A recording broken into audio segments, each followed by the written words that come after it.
Let's learn how to code today. Where do I start? What the fuck? I'm gonna tell you that I love you. Okay, so you want to learn how to code, there's tons of resources, and you somehow ended up here. I am sorry to hear that. But on a serious note, learning to code has been one of the best skills I've ever learned. You don't have to be super smart to learn it, and there's tons of free resources on the internet. The only thing is you have to work really hard. But the problem with a lot of people who try to learn to code is they don't know what to work hard on. So I'm going to teach you the areas that you should be working hard on so you don't waste time. Quick disclaimer here, I'm not here to teach you how to get a job in 3 to 6 months. Because it's not that realistic. I'll be honest. Is it possible? Yes. Have people done it? Yes. And people have also won the lottery. That does not mean it's going to happen to everybody. I'm just here to give you everything you need to get started, and I hope you understand that. So with that out of the way, let's get started. Number 1, learn how to learn. Now I know what you're thinking, Sloth, I'm here to learn how to code. What do you mean learn how to learn? Alright, I hear you, but this is really important. I swear this will help a lot. Learning to code is not about programming languages. It's about developing a mindset for problem solving and continuous learning. This is what separates the beginners from the professionals. The professionals know how to solve their own problems and learn new concepts pretty quickly, so it's crucial that you understand how to learn. But Sloth, is it really that important, especially for coding? Yes, it is. Let me explain why. Number 1, rapidly changing technology. The tech world is always evolving. New languages, tools, frameworks, they're popping up all the time. If you know how to learn effectively, you can keep up with these changes without getting overwhelmed. 2, problem solving skills. Coding is basically problem solving. Each line of code is a solution to a mini puzzle. Learning how to learn enhances your ability to break down complex problems into manageable pieces and find innovative solutions. 3, adaptability. This skill is gold in the coding world. When you're comfortable with learning, you adapt better to new challenges, you're more willing to step out of your comfort zone and tackle unfamiliar tasks. 4, independent learning. You won't always have someone to hold your hand through every coding challenge. Being a self-sufficient learner empowers you to find solutions on your own, making you a more competent and confident coder. 5,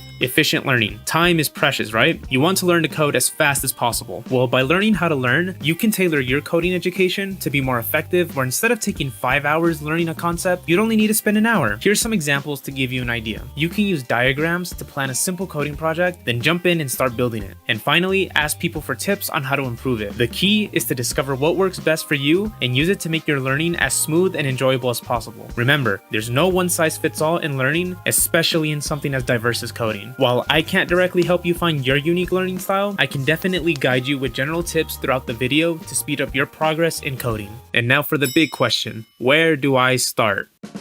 Coding is a vast jungle, but don't worry, I'll give you a map to guide you on the right path. But I need to know a few things from you first. What do you want to make? Why do you want to code? Do you want a big tech job? Do you have an app idea? Do you want to make a video game? Okay, that might have been too fast. Let's slow it down and start with 2 questions. What do you want to make? Your answer to this question will guide your learning path to make sure you're not learning something you're not supposed to and end up wasting time. It'll decide the resources you choose and the projects you'll embark on. Remember, there's no right or wrong answer here. It's all about what excites you and what keeps you up at night thinking, I can't wait to create that. Now for the second question, why do you want to code? Are you looking for a career in programming? Do you want to bring a unique app idea to life? Or are you just coding for fun? This is what's going to motivate you when you eventually hit that bug at 2 a.m. and can't figure out why your code isn't working. Understanding your why also helps in choosing the right resources. If you're career focused, you might lean towards areas that are easier to get a job in. If it's a hobby, you have more freedom to explore certain areas. Now that we've got your what and why, let's talk about the how. 3, what programming language should I learn? The programming language you should learn all depends on your answer for those 2 questions. There's no such thing as a best language, but there does exist popular languages. Let me explain what you should research based on your interests. If you want to build websites or web applications, start with HTML, CSS, and JavaScript. These are the main technologies of the web. HTML structures your content, CSS styles it, and JavaScript adds interactivity. As you advance, consider learning frameworks like React, Vue, Svelte, or Angular for more dynamic and responsive applications. From there, you can start learning some backend. If you want to build mobile apps, your path depends on the platform. For iOS apps, learn Swift. It's Apple's modern programming language for iOS. For Android, start with Java or Kotlin. Kotlin is the newer language and it offers more modern features and is now preferred by Google for Android development. If you'd like to do both, consider learning React Native or Flutter. For those of you who want to build video games, check out some video game engines like Unity, Godot, and Unreal Engine. Unity and Godot uses C#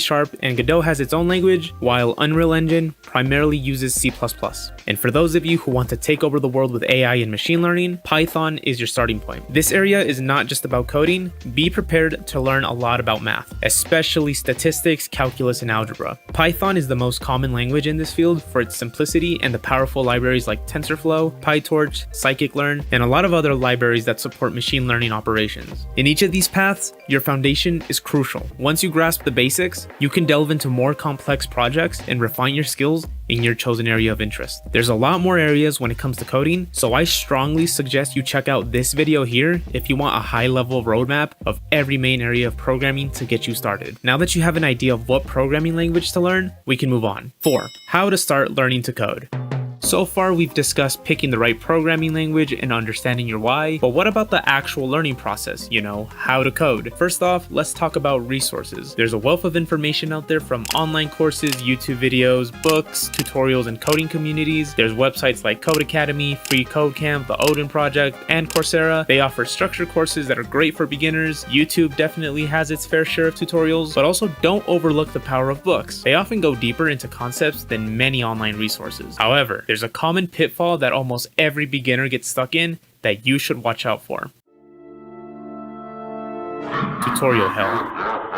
A cycle of constantly consuming programming tutorials without being able to apply the knowledge in the real world and build real apps. Tutorial hell is one of the worst things to ever get stuck in. You feel like you're not growing or improving, where if you stay there, you'll want to quit because you feel like this is not for you. I was stuck at tutorial hell at one point, and it was one of the worst feelings ever. I really wanted to quit programming because I felt like this was not for me at all. I kept watching tutorial after tutorial and I just felt like I never got better for some reason. It's easy to get stuck in a loop of constantly watching tutorials and courses without really applying what you've learned. While these resources build your foundation, they don't always push you to the next level of solving real-world problems. This is where the learning resources you pick make all the difference. If you do prefer tutorials, one of the best resources out there is today's sponsor, Brilliant. Brilliant sets the standard for interactive learning for computer science, data science, and math. Brilliant stands out from other learning resources because it focuses on active problem solving and interactive learning, which will help you get out of tutorial hell. Since learning is not about watching and repeating, it's about challenging yourself, and Brilliant does exactly that by customizing the content to your skill level to make sure you're learning at a comfortable pace. They offer thousands of lessons from basic topics such as loops and conditionals to advanced topics like AI and neural networks. You'll never get bored since new lessons are added every month. One of my favorite courses that they recently added is How LLMs Work, where you get to learn how something like ChatGPT works. They explore topics like how do they predict the next word and how they're so creative. And the best thing about it is I learn and remember the concepts better because of how interactive it is. So if you'd like to try everything Brilliant has to offer for free for 30 days, visit brilliant.org/thecodingsloth or click the link in the description. The first 200 of you who sign up will get 20% off Brilliant's annual premium subscription. You're welcome. Enjoy it. Now, if you prefer something other than tutorials, then the key to breaking out of tutorial hell is to start practicing project-based learning. This means applying what you've learned to real-world projects. You can still watch or read tutorials like making a to-do list app, but the key difference is to add on to the tutorial and build other features from scratch. This way, you're not just following instructions, you're innovating and building your skills in a practical, hands-on manner. For example, let's say you're watching a tutorial on making a calculator program. They show you how to add two numbers. Well, you can add on to the tutorial by adding a feature of subtracting two numbers. It wasn't in it, but you did it from scratch, and now you're learning even better. Start with small projects. Maybe you want to build a personal website or, the simple calculator, and as you work on these projects, you'll encounter real problems and learn to solve them, which is a critical skill in coding. Not only does this reinforce your learning, but it also starts building your portfolio, which is essential if you're looking to pursue a career in coding. Remember, the goal isn't to get it perfect the first time, it's all about learning, iterating, and improving. Each project you build will boost your confidence and understanding of coding. And let me give you a quick cheat code. You can speed this up even more by having a coding buddy